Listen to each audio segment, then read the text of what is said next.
Mina ke igama lami nguZamandayi Msomi. Siqhamuka endaweni yakwaMashu. So siyathokoza kakhulu ke nathi ukuba ingxenye yomgubho womkhosi womhlanga. Nangonyaka ozayo ke sizobe sikhona silibambile leli qhaza ngoba simisela impela uqhuquzela izingane. Mina ngiyinduna, angiyena umama, angiyona iqhikiza ngoba iqhikiza umuntu onendoda, mina nginayo indoda. Ayiqomile endawo, Ayijoli indawo, ngiyinduna yezintombi. Ehlangothini lokuthi ke khona bayibuzayo ukuthi njengoba sengikhule ngaze ngamngaka no 40 years ngifike kanjani futhi ngizigcineleni. Impendulo yalapho ke ngifike kanjani ngibe ngumuntu waselokishini.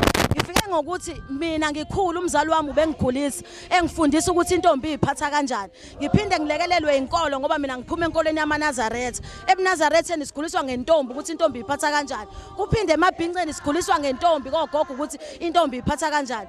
Bengiyimbandakanya ezintweni zeintombi ngaso sonke isikhathi. Yize kukhona ukuthi bekuphuna kuthiwa kamakhelwane kunephathi. Mina kithi bengavunyelwa ukuya ephathini. Mangiye ephathini ngiye ephathini yomhlonyane noma yomemulo enesigaba sayo ukuthi ngo6 o'clock uyaphela umemulo. Uma uphela umemulo entombini kuyagodukwa ayike after party akukho ukuthi la sekuyaswenkwa fine. Mayifisa umnikazi womcimbi ukuthi kuyaswenkwa ngisuke ngingasekho mina ngoba kusuke sekuzophuma notshwala lapho okuthi mina inqubo mgomo yakithi nami into engiyamukela into engitshola abazali bami ngizoyenza. So ngasinda kanjalo angiyimbandakanye nobusuku ukuhamba ebusuku angikwenzi. Ngihlezi ngifocus ekuthenini ngenza imisebenzi yasekhaya. Ngiyasebenza ngangifunda ngisakhula ngaqeda ukufunda ngangena ekusebenzeni. Ngiyahamba ngiye entombini, mangeke entombini ngisemsebenzini, mangeke emsebenzini ngiseyintombini ngiphila leyo impilo nje kuphela. Ikona kokungigqugquzele ukuthi ngikhule ngize ngibe neminyaka ewu40 years. Ngingalaliwe, ngingabanga nankinga hayi ukuthi angeshelwa nani niyabonela nje. Angishoti indawo, akukho la ngishota khona. Ngiyintombi nje eziphelele, ngiyashelwa. Ukuthi nginazi impendulo ngoba ngifundisiwe, intombi ziyafundiswa ukuthi insizwa mayikushela, itshele mawusufika esigabeni sokukhula, kungaba u18 years kuya ko21 kuyaphezulu.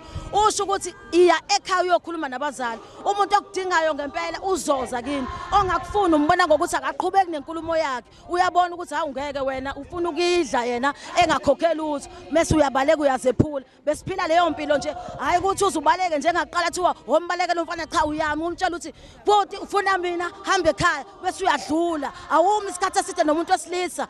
Uphendula impendulo ayishoyo ukuze ukhombise ukumhlonipha ngoba nawe uhamba namadlozi akhe kuze nawe angaqunuki ngoba mhlawumbe umyeni wakusasa ngempela. Mphendule uthi baba mawungifuna hamba uyokhuluma nabasekhaya uvala umlomo. Awumphoqanga ngalutho awungabanga ukukhuluma naye. Uma ekufuna uzofuna induna ezikuphethe noma amaqhikiza babuza ukuthi utholakala kuphi kanjani uzutholakala. Ingakho ziba khona intombi ezishadayo izintombi into eyisuke ilalele leyo myalelo. Uma ungozoyilalela imiyalelo uzofeyila vele endleleni ngoba uma ezokumisa umfana athi sorry sisi usuyami.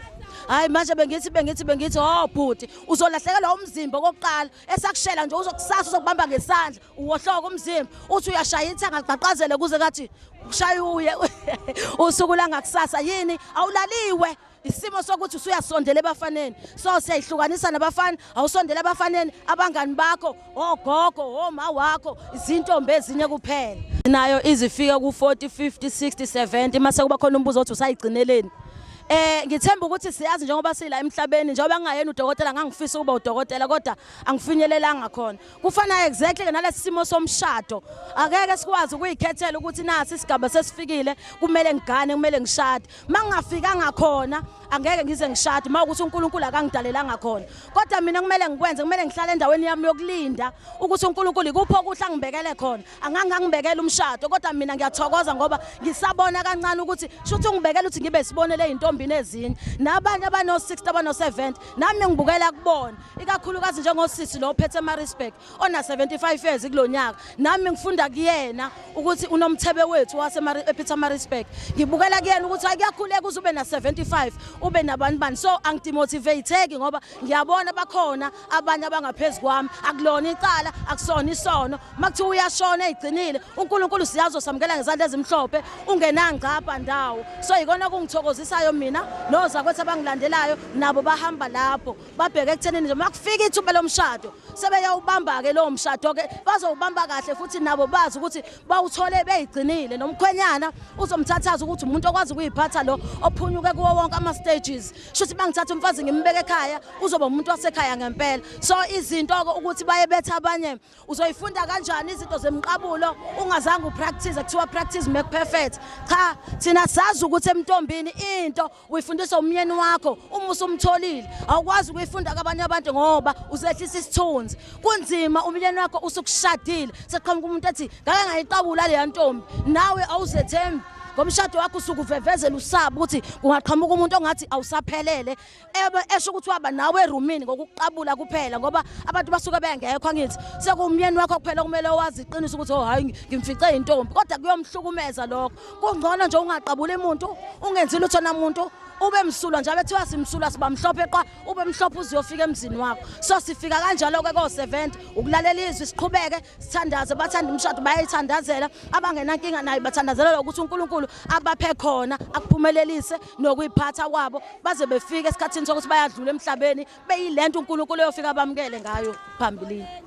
Siyabonga kakhulu ngibonge nokuthi nisiphe udlebe noma sikhulumela phezulu sikhuluma sishesha ngoba sijahe nezinto ekumele sizenze sibonga iMashalela TV ukuthi sinikeze ithuba elihle kangaka abakithi sabantwana sivakashile nathi ebukhosini bakwaZulu sizoyigqaja sibonga ukuthi ke uMashalela TV uye wasitomula wasibona ukuthi sabantwana abamele ukutonyulwa ngoba siyakwazi ukumela uMashalela TV ngobuhle ngicela kabantu abangawulandeli babulandela uMashalela TV ubaluleke kakhulu so nizongena lapha kuMashalela TV nobheke kubhalwe nje ukuthi Mashalela TV nizowuthola ilapho ke nizowuthola khona nithola yonke ama updates amayelana nomhlanga akuveli thina kuphela zizovela nezinye intombi nizwe nazo ukuthi zithini kukhona nentombi ezobukela ithande izwe ukuthi izothola apha endaweni yangakubo ngoba